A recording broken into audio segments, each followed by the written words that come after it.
Cinema review കാണുന്ന ആരെയും അശ്വിൻ കൊക്കിനെ ഞാനിപ്പം പ്രത്യേകിച്ച് പരിചയപ്പെടുത്തേണ്ട ആവശ്യമൊന്നുമില്ല. മലയാള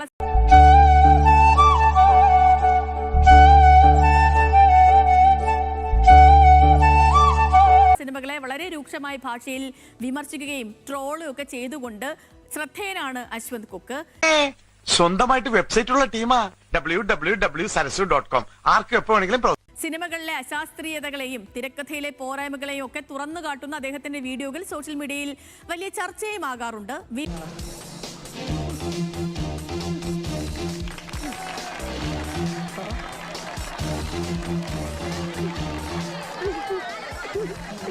വിവാദങ്ങൾ അശ്വന്ത് കൊക്കിന്റെ റിവ്യൂകൾ പലപ്പോഴും സിനിമാ പ്രവർത്തകരുമായുള്ള തർക്കങ്ങൾക്ക് പോലും വഴിവെച്ചിട്ടുണ്ട്. ഇപ്പം ഏറ്റവും ഒടുവിലായിട്ട് അംഗം അട്ടഹാസം എന്ന സിനിമയുമായി ബന്ധപ്പെട്ട് അണിയറ പ്രവർത്തകർ നടൻ മാധവ് സുരേഷ് ഉൾപ്പെടെ അദ്ദേഹത്തിനെതിരെ ഗുരുതരമായ ആരോപണങ്ങൾ ഉന്നയിച്ചു. അതിലിപ്പോ വെല്ലുവിളിയിലും എത്തിയിരിക്കുകയാണ്, നിയമ നടപടിയിലേക്കും എത്തിയിരിക്കുകയാണ്.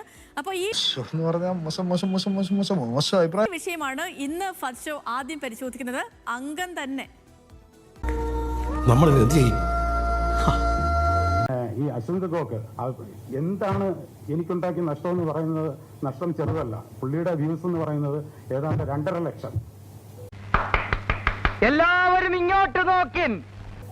2.5 ലക്ഷം എന്ന് പറയുമ്പം ഇപ്പോ ഒരാൾ കണ്ടു കഴിഞ്ഞാൽ മിനിമം 10 പേരുമായിട്ട് കമ്മ്യൂണിക്കേറ്റ് ചെയ്യും. 10 പേരുമായിട്ട് കമ്മ്യൂണിക്കേറ്റ് ചെയ്യുമ്പോൾ ഏതാണ്ട് 25 ലാക്സ് ആൾക്കാരിൽ ഇത് എത്തിക്കഴിഞ്ഞു. അപ്പൊ ഈ 25 ലാക്സിൽ മിനിമം 10 ലക്ഷം പേര് ചിലപ്പോൾ മൂവി കാണുന്നവരായിരിക്കും. എന്റെ ഇല്ലാത്ത ബുദ്ധിയിൽ ഒരു ഐഡിയ തോന്നുന്നുണ്ട്. ഓക്കെ, അപ്പം 10 ലക്ഷം പേര് മൂവി കാണുന്നവരിൽ പിൻവലിക്കുകയാണ്. അപ്പൊ ഇതിൽ എന്താണ് നേട്ടം എന്നുള്ളത് എനിക്കറിയില്ല. പിന്നെ ഈ അശ്വന്ത് കൊക്ക് എന്ന് പറയുന്ന വ്യക്തി സത്യം പറഞ്ഞാൽ റിവ്യൂ പറയുന്നത് പൈസ വാങ്ങിക്കൊണ്ടാണ് പറയുന്നത് എന്ന് എനിക്ക് വ്യക്തമായ അറിവുണ്ട്. മതി, ഇപ്പൊ എല്ലാം ഓക്കെ. ഇതിൽ കൂടുതൽ എന്ത് തെളിവാണ് സാർ? അതായത് ഒരു മൂവിക്ക് 1 ലക്ഷം രൂപയാണ് പുള്ളി ചോദിക്കുന്നത്. അതായത് 1 ലക്ഷം രൂപ കൊടുത്തില്ലെങ്കിൽ പുള്ളി നെഗറ്റീവ് പറയും, 1 ലക്ഷം രൂപ കൊടുത്താൽ പോസിറ്റീവ് പറയും. ഓക്കെ, ഇത് വിശ്വാസം നല്ല ഇങ്ങനെ ഊമ്പിത്തിരിഞ്ഞിരിക്കുമ്പോ എന്തെങ്കിലുമൊക്കെ ആലോചിച്ച് സമാധാനിക്കാം. ഞാനൊരു പ്രൊഡ്യൂസർ എന്നുള്ള നിലയ്ക്ക് പിന്നെ എനിക്ക് സംഭവിച്ച കാര്യമാണ് ഞാൻ ഈ പറയുന്നത്. കൊക്കിനെ വളരെയധികം പ്രകോപിപ്പിച്ചത് ഈ കാശ് വാങ്ങി റിവ്യൂ ചെയ്തു എന്ന പരാമർശമാണെന്ന്. ഇപ്പൊ നിയമ നടപടിയൊക്കെ തുടങ്ങിയിട്ടുണ്ടോ സിയ? അതെ അതെ, ഇപ്പോൾ ഇങ്ങനൊരു പരാമർശം ഈ ഒരു വാർത്താ സമ്മേളനത്തിൽ നടനും നിർമ്മാതാവും പറഞ്ഞിരിക്കുന്നത് ഇങ്ങനെയാണ്.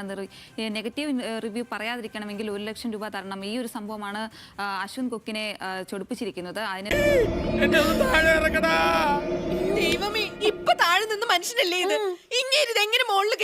ഇതാണ് പറയുന്നത്, കണ്ടു കണ്ടങ്ങിരിക്കുന്ന മണ്ടനെ കൊട്ടാരത്തിന്റെ മണ്ടയിൽ ഏറ്റുന്നതും പവാൻ. പ്രതികരണം യൂട്യൂബ് ചാനലിലൂടെ നൽകിയിരിക്കുകയാണ്. എന്തായാലും നിലവിൽ നമ്മുടെ അശ്വന്ത് കൊക്ക് വീഡിയോയിലൂടെ പ്രതികരിച്ചതുപോലെ കേസിന് ഫയൽ ചെയ്തിരിക്കുകയാണ്.